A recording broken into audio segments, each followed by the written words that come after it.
회사채를 매입을 하고 있었는데 이제 이것을 매각한다라는 소식이 전해지면서 이제 테이퍼링에 대한 우려가 계속되고 있습니다.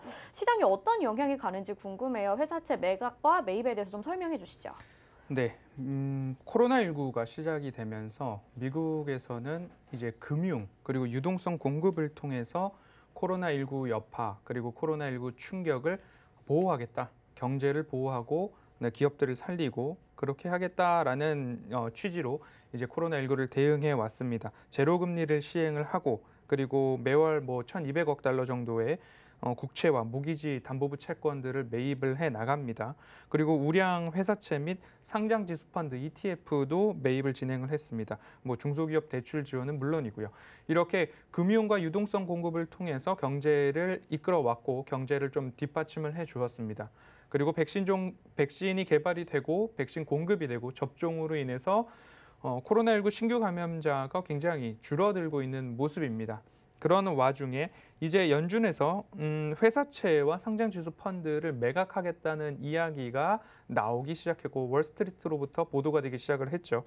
이 연준이 코로나19 대응을 통해서 매입하던 자산 중에 일부를 매각하겠다라는 소식이 시장에서는 테이퍼링의 시작이 아닌가, 전초 시그널이다라고 받아지는 모습들이 조금 강하게 나타나고 있는 그런 모습입니다. 우려의 시각이 있는 거죠. 하지만 연준은 테이퍼링이 아니다. 우리는 가지고 있던 자산을 매각을 하는 거지만 결코 테이퍼링과는 연관짓지 않았으면 좋겠다라는 그런 반응을 해오고 있습니다. 금번 회사채 매각이 어느 정도 규모냐면 137억 달러 규모입니다. 연준이 가지고 있는 자산 규모 8조 달러에 비하면 아주 미미한 수준이기 때문에 연준은 이 부분들을 조금 더 부각을 해서 이 정도 가지고 테이퍼링이라고 하면 되지 않겠다라는 이야기를 합니다. 그래서 매각은 매각이지만 테이퍼링은 아니다라는 이야기로 조금 방어를 하는 모습입니다. 이 때문에 규모가 적기 때문에 채권 시장에서도 그렇게 크게 동요를 하거나 채권 시장의 움직임은 없는 상황입니다. 그렇기 때문에 지금 연준이 보인 이 행보, 회사채와 ETF의 매각, 결국엔 테이퍼링의 전초라고 보는 시각의 우려를 조금 더 시장의 우려를 조금 부추긴 경향은 있기는 있죠. 하지만 어제 발표됐던 고용지표나 그리고 주간 실업보험 청구자 수만 보더라도 이 부분과 연동되어서 조금 더 우려를 높이는 그런 모습입니다. 6월 베이지북 경기동향 보고서를 좀 참고를 해보면 경제가 다소 빠른 속도로 확장을 하고 있다. 그리고 물가 압박이 지난번보다는 높아졌다라면서 인플레이션에 대해서 신경을 쓰고 있다라는 여지 남겨놓고 있습니다. 그래서 시장 인플레이션이 이보다 높아지게 되면 연준은 뭔가 대책을 얘기를 하고 테이퍼링 논의가 앞당겨질 수 있다라는 이야기들이 연준 위원들로부터도 시장에 조금 더 많이들 나오고 있습니다. 그래서 우려는 우려이지만 테이퍼링이 시작된 것은 아니다라는 연준의 발언을 한번 같이 조금 저울질을 해보아야 되는 수준이다라고 말씀을 드리고 싶고요. 규모 면에서 굉장히 작았다라는 부분과 그리고 인플레이션에 대해서 연준이 신경 쓰고 있다. 그리고 연준 위원들이 테이퍼링 논의를 조금 더 확장해 나가고 있다. 여러 가지 이야기들이 나오고 있기 때문에 6월 FOMC와 오늘 밤에 발표될 고용보고서에 대한 부분들이 조금 더 집중이 되고 있는 그런 흐름입니다. 시장 참여하시는 분들이 조금 눈여겨보고 조심할 수 있는 그런 거리가 되었다라는 말씀 함께 드리고 싶고요. 결국엔 이 6월 한 달 동안 FOMC 회의가 있는 그때까지는 변곡점들이 지금처럼 나올 수 있습니다. 어제 반도체 IT 섹터가 좋았다고 해서 오늘 덩달아서 지속적으로 좋을 것이다 라는 기대보다는 올라갈 때 사기보다는 내려올 때 사야지라는 그런 마음으로 6월 시장은 조금 대응을 해보셔야 되겠다라고 말씀드리겠습니다. 네, 연준에서는 테이퍼링이 아니다라고 이야기를 하지만 사실 시장 참여자들은 약간은 좀 두렵고 찝찝한 마음을 감출 수가 없을 것 같습니다. 그리고 말씀하신 것처럼 여기에 더해서 어제 고용지표가 발표가 됐는데 긍정적으로 나오면서 오히려 이런 인플레이션에 대해서 좀 압박을 하게 된 것 같아요. 오히려 고용지표가 좋게 나오면 또 시장에 좋은 영향을 줄 수도 있을 것 같은데 어떤 상관관계가 있어서 우리 시장에 어떤 영향을 미치게 되는 건지 그 부분도 설명 부탁드릴게요. 네. 연준에서 인플레이션 그리고 테이퍼링, 금리 인상에 대한 조건으로 이야기를 했던 게 실질적인 경기 회복과 그리고 고용의 회복이다라고 두 가지를 딱 꼽아 주었었습니다. 이제 5월 민간 고용 지표가 나왔는데 시장 예상치보다 매우 크게 조금 증가를 했습니다. 97만 8천 명 증가로 나왔는데 시장의 전망은 68만 명 증가를 예상을 했었습니다. 품목 이제 분류별로 보면 레저와 고객 서비스 쪽에서 44만 명, 교육과 헬스케어 쪽에서 13만 9천 명, 그리고 운송 및 유틸리티 쪽에서도 11만 8천 명 정도가 증가를 했다라는 수치가 나왔는데 결국엔 레저나 호텔 서비스 쪽에서 경기 회복 그리고 코로나19 백신 접종으로 인해서 외부 활동이 증가할 것이다 라는 쪽으로의 고용 지표가 좋게 나왔다라고 보시면 좋을 것 같고요. 또 한 가지는 주간 실업보험 청구 건수가 있는데 38만 5천 명이 나왔습니다. 코로나 팬데믹 이후 첫 번째로 30만 명대로 줄어들었다라고 보시면 좋겠는데 바이든 대통령의 인프라 부양책에 대한 이야기가 어제도 오늘도 나오고 있습니다. 최저세율, 법인세 최저세율을 15%로 하자는 이야기가 나오는데 이는 공화당이 조금 주장을 했던 부분입니다. 조금 더 구체적으로 말씀을 드리면 빅테크 기업들은 정부 세제 혜택으로 인해서 어마어마한 세금 감면을 합법적으로 받아왔는데 법인세 최저세율을 15%로 하겠다 그러면 실리콘밸리에 있는 빅테크 기업들이 이제는 그 세제 혜택을 받지 못하게 되는 경우까지도 기존에 내던 부분보다는 많이 내야 되는 세제 혜택이 사라지는 것 때문에 나스닥 지수가 급락으로 출발을 했던 요인들 중에 또 하나가 될 것 같습니다. 바이든 대통령, 바이든 행정부에서는 9월로 만료되는 기존 부양책을 연이어서 진행을 하려면 현재 계류되고 있는 통과하지 못하고 있는 이 부양책을 통과를 시켜야 하는 부분이기 때문에 법인세 인상보다는 최저세율을 15%로 하고 부양책을 통과시키자라는 합의의 카드로 조금 내보인 듯합니다.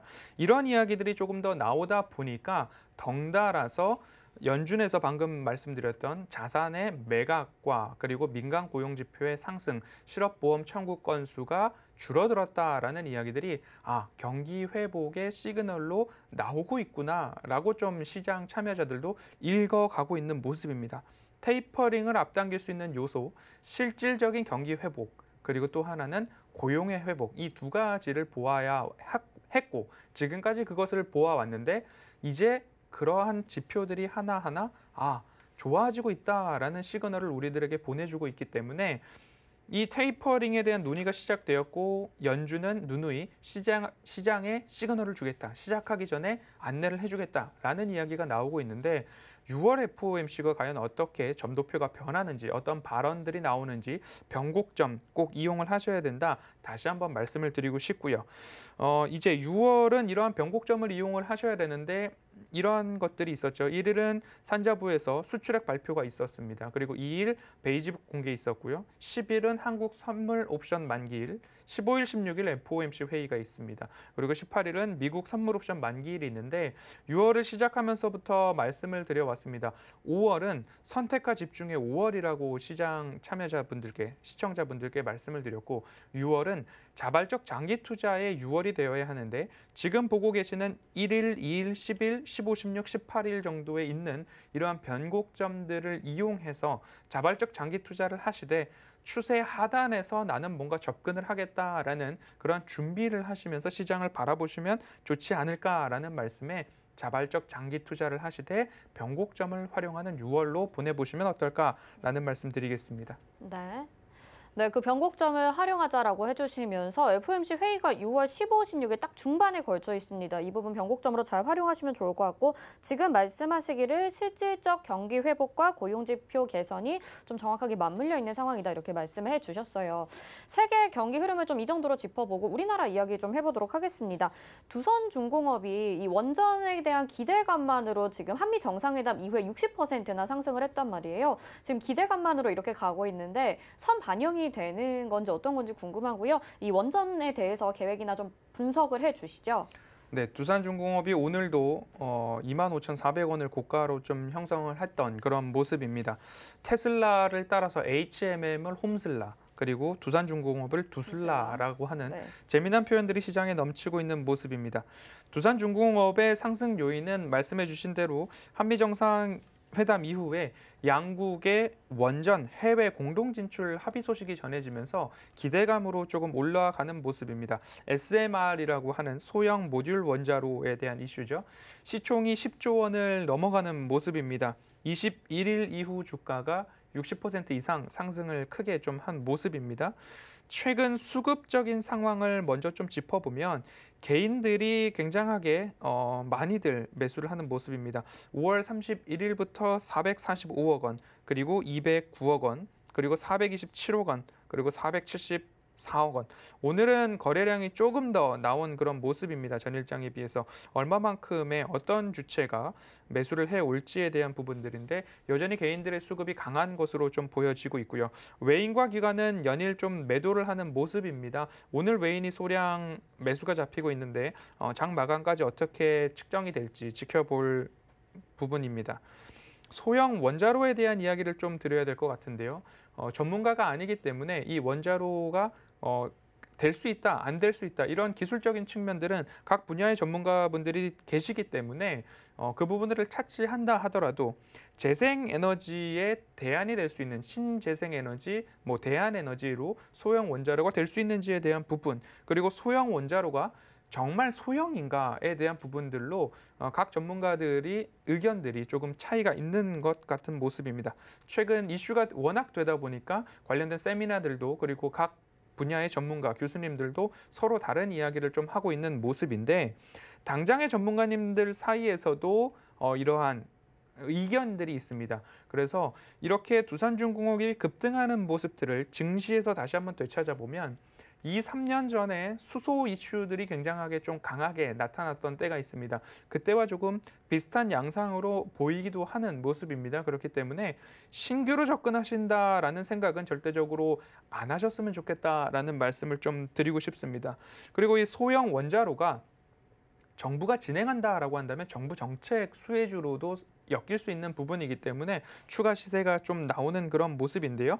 상승 추세를 이어가려는 그 첫 번째 요소가 있다라고 한다면 실적이겠죠. 그 실적에 맞추어서 추세를 이어갈지 추가 상승이 나올지 그 부분들을 판단하면서 접근을 하셔야 시장에서 그나마 편안하고 안전하게 수익을 좀 내실 수 있다라는 말씀을 드리고 싶습니다. 지금은 보유자 영역이라는 말씀을 반복해서 좀 드려야 될 것 같고요.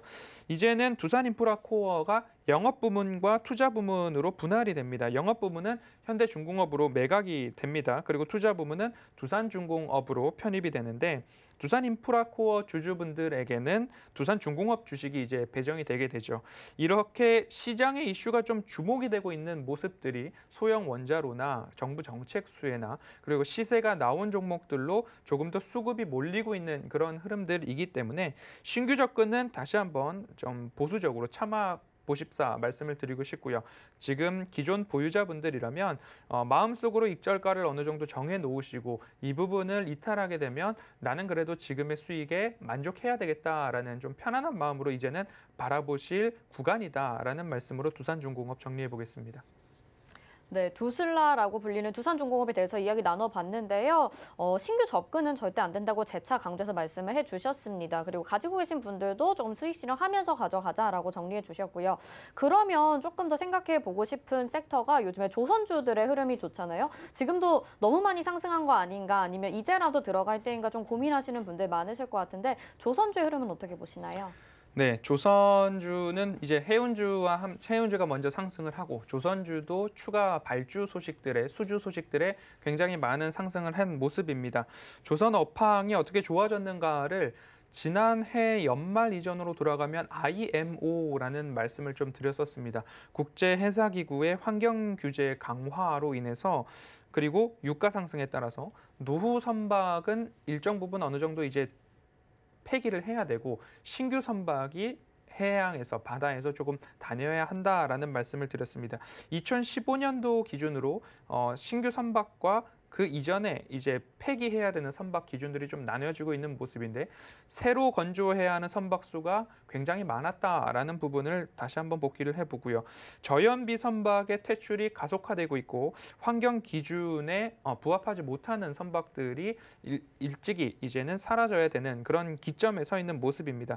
IMO 규제가 이제 본격화됨으로 인해서 저유황유, 고유황유의 가격 스프레드 확대에 따라서 노후 선박들이 버티기에는 이제는 한계가 달한 그런 모습들입니다. 그래서 친환경 선박 쪽으로의 발주가 이어지는 부분이고 코로나19로 인해서 물류에 대한 문제들이 좀 있었습니다. 그래서 해운주들, 컨테이너선 운임이 급등하자 선사들이 이제 발주를 더욱 부추기게 되는 그런 흐름들이 해운주도 그렇고 조선주도 그렇고 강한 상승을 좀 나타내주고 있는 모습입니다.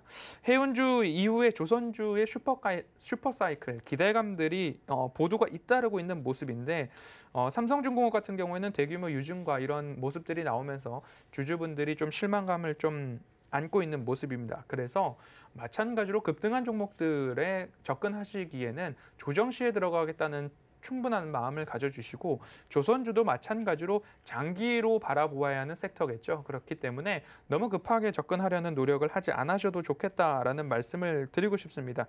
여전히 이제 신조선가라고 해서 새로운 선박을 이제 건조할 때 선박 가격을 지수화한 지표인데 해운 운임 상승에 따라서 선사들의 발주가 이어지면서 좋아지기는 했으나 아직까지 조선사들의 이익으로 확정하기에는 조금 부족한 면이 있다라는 부분들이 있고요.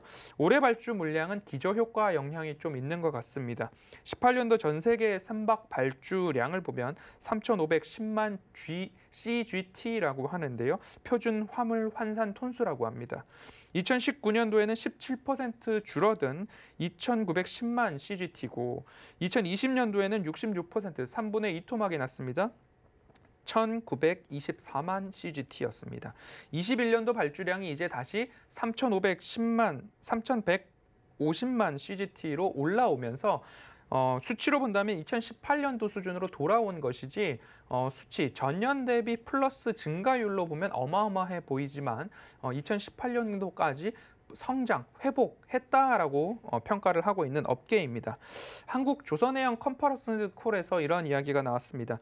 2003년에서 2008년도 조선산업 슈퍼사이클이 있었는데 지금은 2003년도 초기와 흡사한 모양새다라는 이야기가 나오면서 조선소 대부분이 2.5년, 2년 내지 3년, 2년 6개월 정도의 발주 물량을 이미 확보를 한 모습이다라는 이야기가 나왔습니다. 그래서 앞으로 장기적으로 좀 보셔야 된다. 선박을 건조할 때에도 시간이 걸리기 때문에 그렇습니다. 삼성중공업부터 한번 살펴보면요. 삼성중공업도 대규모 유상증자에 맞춰서 현재 급락이 나왔다가 다시 회복을 하고 있는 모습입니다. 삼성중공업 같은 경우에도 LNG선이나 부유식, 원유, 가스 생산 설비, 초대형 컨테이너선과 같은 고부가 가치 선박에 특화된 기업이기 때문에 앞으로 추세는 좋지만 너무 급등했을 때 따라가면 지금과 같은 개별 악재에 대응할 수 없는 상황이기 때문에 그 부분을 생각하면서 접근을 다른 조선사들도 해야 된다라고 말씀을 드리고 싶고요. 하나만 더 본다면 한국조선해양 정도를 볼 수 있을 것 같습니다. 한국조선해양 같은 경우에는 현대중공업이나 삼호중공업, 현대미포조선 등을 종속회사로 두고 있는 우리 현대중공업 그룹의 중간 지주회사격이죠. 이래서 한국조선해양의 주가는 쉼없이 조금 가고 있는 모습입니다. 그래서 조정이 나왔을 때에 함께 조금 살펴보기에는 괜찮은 그런 조선사들 중에 하나다라고 말씀을 드려보고 싶고요. 현대미포조선은 중형 선박 전문 회사로 좀 탈바꿈을 하고 있는 모습입니다. 그래서 특수선박 시장에 진출하는 소식들이 나오고 있다라는 소식까지 좀 전해드리면서 조선주 짧게 볼 것이 아니라 선박을 건조하는 시간이 오래 걸리는 것처럼 주식 투자를 하시고 매수를 생각을 하시더라도 그 스타일을 장기로 가져가야 되는 업종이다라고 보시고 결코 급등했을 때 따라가기보다는 나는 한 2년 정도 볼 수 있어 라는 생각에 조정 시에 모아가는 전략으로 보신다면 충분히 앞으로 2년 내지 3년 동안 우상향 추세, 중간중간 변곡점이 있더라도 상승은 할 것이다 라고 정리를 해보도록 하겠습니다.